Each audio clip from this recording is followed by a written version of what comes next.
Kejadian ini mula-mula aku anggap biasa. Tapi setelah berulang sampai 5-6 kali, aku jadi kepikiran. Sudah 5-6 kali kejadian itu. Jadi sudah cukup alasan untuk tidak menganggapnya sesuatu yang kebetulan. Di bulan-bulan tertentu, sebagai mubalik, aku selalu keliling ke daerah-daerah memenuhi permintaan mengisi pengajian. Bulan Muharram memberi pengajian dalam rangka memperingati tahun baru Hijriah. Bulan Mulud, Rabiul Awal, dalam rangka peringatan Maulid Nabi Muhammad SAW. Bulan Rajab dalam rangka Isra Miraj. Bulan Sya'ban dalam rangka Haflah Akhir Sana atau Ruahan. Bulan Ramadan dalam rangka Nuzul Quran. Bulan Syawal dalam rangka halal bihalal. Belum lagi pengajian-pengajian dalam rangka walimah perkawinan, khitanan, dan lain sebagainya. Capek juga. Kadang-kadang ingin sekali aku menghentikan kegiatan yang menguras energi ini.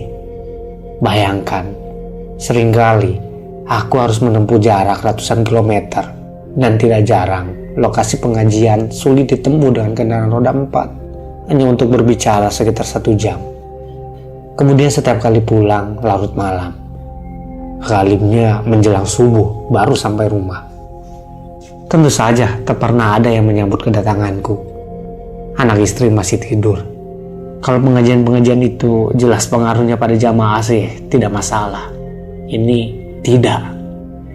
Pengajian-pengajian yang begitu intens dan begitu tinggi volumenya itu sepertinya hanya masuk kuping kanan dan langsung keluar lagi dari kuping kiri.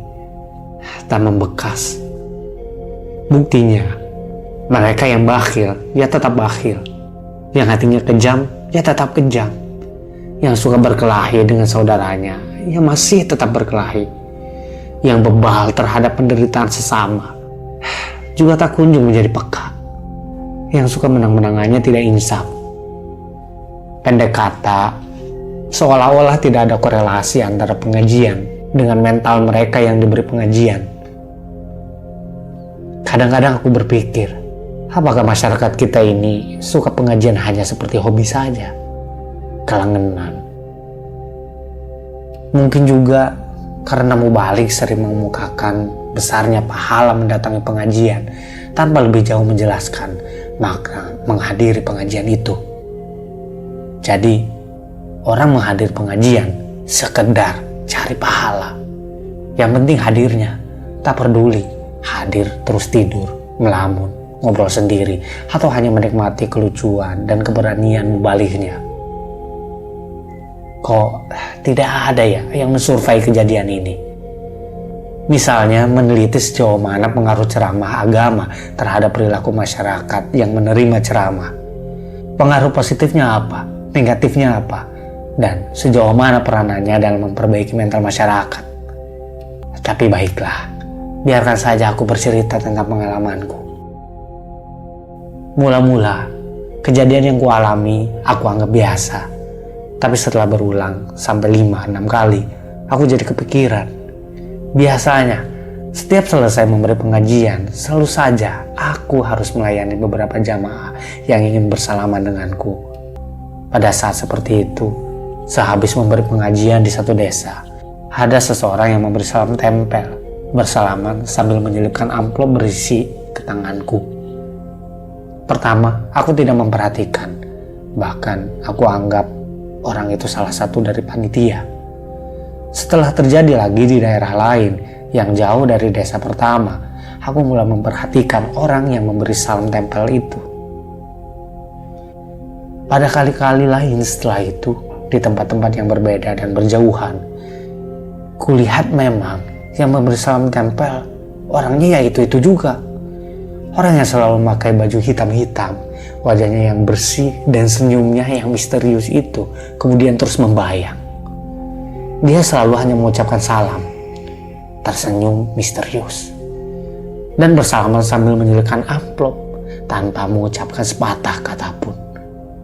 Amplopnya selalu sama, buatan sendiri yang berwarna abu-abu.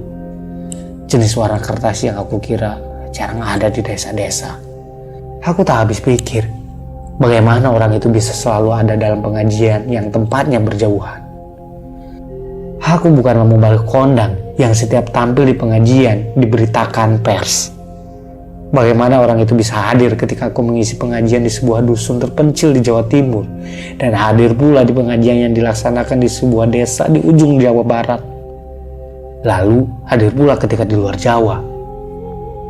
Dari mana dia mendapat informasi? Atau dia selalu membututiku? Tidak mungkin. Muskil. Setiap kali aku mendapat amplop, dari mana atau dari siapa saja, aku tidak pernah membukanya. Langsung aku berikan istriku. Aku tak ingin hatiku terpengaruh oleh isinya yang mungkin berbeda-beda satu dengan yang lain. Lalu tumbuh penilaian berbeda terhadap pihak-pihak yang memberi amplop. Apalagi jika kemudian membuatku senang dan selalu mengharap menerima amplop. Namun setelah 6 kali berjumpa dengan lelaki berpakaian hitam-hitam itu, tiba-tiba aku ingin sekali mengetahui isi amplop-amplopnya yang diselipkannya di tanganku setiap usai pengajian-pengajian itu. Bu, kau masih menyimpan amplop-amplop yang kuberikan kepadamu? Aku bertanya kepada istriku. Sebagian masih, jawab istriku. Sebagian sudah saya pakai mengamplopi sumbangan-sumbangan yang kita berikan kepada orang. Coba kau bawa kemari semua. Istriku memandangiku agak heran. Tapi dia beranjak juga mengambil amplop-amplop bekas yang ia simpan rapi di lemari pakaiannya. Banyak juga, pikirku sambil menerima segepok amplop yang disodorkan istriku. Istriku memandangiku penuh tanda tanya saat aku mengacak-ngacak amplop-amplop itu seperti mencari sesuatu. Ini dia, kataku, membuat istriku tambah heran. Aku menemukan amplop persegi 4 berwarna abu-abu yang kucari. 5 buah jumlahnya. Loh, yang seperti ini cuma ini, Bu. Hanya 5. Ya, enggak tahu, sahut istriku. Memangnya ada berapa?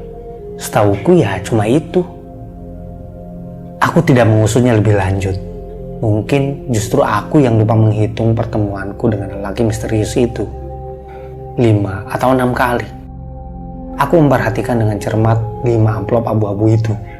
Ternyata di semua amplop itu terdapat tulisan huruf Arab kecil-kecil, singkat-singkat, dan masing-masing ada tertera tanggalnya. Ada apa, Pak? Tanya istriku tertarik sambil duduk di sampingku. Aku tak menghiraukan pertanyaannya. Aku mencoba mengurutkan tanggal-tanggal di 5 amplop itu. Kemudian membaca apa yang tertulis di masing-masing amplop secara berurutan sesuai tanggalnya. Aku kaget. Semuanya justru nasihat untukku sebagai mubalik yang bisa menasihati orang. Aku pun menyesal mengapa amplop-amplop itu tidak aku buka pada waktunya. Amplop pertama aku baca. Ud'u ila fi sabili rabbika bil hikmati wal mau'izatil hasanah. Ajaklah orang ke jalan Tuhanmu dengan bijaksana dan nasihat yang baik. Genung, Semarang, 8 Juli 2001. Amplop kedua. Sebelum Anda menasihati orang banyak, sudahkah Anda menasihati diri sendiri? Cilegon, 11 Juli 2001. Amplop ketiga. Amar ma'ruf nahi mungkar seharusnya disampaikan dengan cara yang ma'ruf juga. Beji, Tuban, 10 September 2001. Amplop keempat. Yasirru wala tu'asiru. Berikan yang mudah-mudah dan jangan mempersulit. Duduk Gresik, 4 Januari 2002. Dan amplop kelima. Ya ayyuhalladzina amanu lima taquluna ma la taf'alun. Hai orang-orang yang beriman, mengapa kamu mengatakan sesuatu yang kau sendiri tidak melakukannya? Besar sekali kebencian di sisi Allah bahwa kamu mengatakan sesuatu yang kau sendiri tidak melakukannya. Batanghari, Lampung Timur, 29 April 2002. Aku mencoba mengingat-ingat apa saja yang pernah aku ceramahkan di tempat-tempat di mana aku menerima amplop-amplop itu. Ternyata aku tidak bisa mengingatnya. Bahkan aku tidak ingat apa saja yang aku bicarakan pada kesempatan-kesempatan lainnya. Ternyata aku lupa semua yang pernah aku katakan sendiri. Siapapun orang itu, atau jangan-jangan malaikat, aku merasa berutang budi. Sebagai mubalik, pekerjaanku hanya memberi nasihat. Jadi, memang jarang sekali aku mendengarkan nasihat. Aku sungguh bersyukur ada yang menasehatiku dengan cara begitu. Sehingga sebagai mubalik, aku tidak perlu kehilangan muka. Aku jadi berharap mudah-mudahan bisa bertemu lagi dengan lelaki berpakaian hitam-hitam dan berwajah bersih itu di pengajian-pengajian mendatang. Kau masih ingat isi dari amplop-amplop ini? Tanya aku pada istriku yang masih seperti bingung memperhatikanku. Siapa yang tidak ingat isi amplop-amplop itu? Kalau yang lain mungkin aku lupa. Tapi amplop-amplop warna abu-abu itu aku tidak bisa lupa. Soalnya semua isinya sama. Selalu Rp200.000. Malah semuanya masih saya simpan. Masih kau simpan? Kataku kaget campur gembira. Jadi semuanya masih utuh. Berarti semuanya ada Rp1 juta. Ya, masih utuh. Uang aku tidak pernah mengutik-ngutik uang itu. Rasanya sayang. Uangnya masih baru semua, seperti baru dicetak. Aku simpan di bawah pakaian-pakaianku di lemari. Ujar istriku sambil beranjak ke kamarnya, mau mengambil uang yang disimpannya. Aku menunggu tak sabar. Tak lama kemudian, tiba-tiba, "Pak!" terdengar suara istriku berteriak histeris. "Lihat kemari, Pak!" Aku buru-buru menghambur menyusulnya ke kamar. Masya Allah, kulihat lemari pakaian istriku terbuka, dan dari dalamnya berhamburan uang-uang baru 100 ribuan, seolah-olah isi lemari itu memang hanya uang saja. Istriku terpaku dengan mata terbelalak seperti kena sihir, melihat lembaran-lembaran uang yang terus mengucur dari lemarinya. Dalam takjubku, aku sendiri masih melihat sebuah amplop abu-abu ikut melayang di antara lembaran-lembaran uang itu. Aku segera menangkapnya. Nah, ini dia yang satu lagi. Jadi benar hitunganku, 6 kali aku bertemu lelaki itu. Ini amplop ke-6. Tanpa memperdulikan istriku yang masih bengong memandangi lembaran-lembaran uang yang berterbangan, aku amati amplop itu seperti mengamati amplop-amplop lainnya tadi. Dan ternyata di sini juga terdapat tulisan Arab kecil-kecil. Isinya, "Wa mal hayatud dunya illa mata'ul ghurur." Kehidupan duniawi itu tidak lain hanyalah kesenangan yang memperdayakan. Arafah 9 Zulhijjah 1418. Tidak seperti amplop-amplop lainnya. Yang satu ini juga ada tertera nama dan tanda tangan. Hamba Allah, Khidir. Tahun 1418, aku memang naik haji. Tapi aku tidak ingat pernah bertemu lelaki berpakaian hitam-hitam dan berwajah jernih itu. Rasanya di Arafah semua orang berpakaian putih-putih. Subhanallah, cerpen karya Kiai Haji Mustafa Bisri.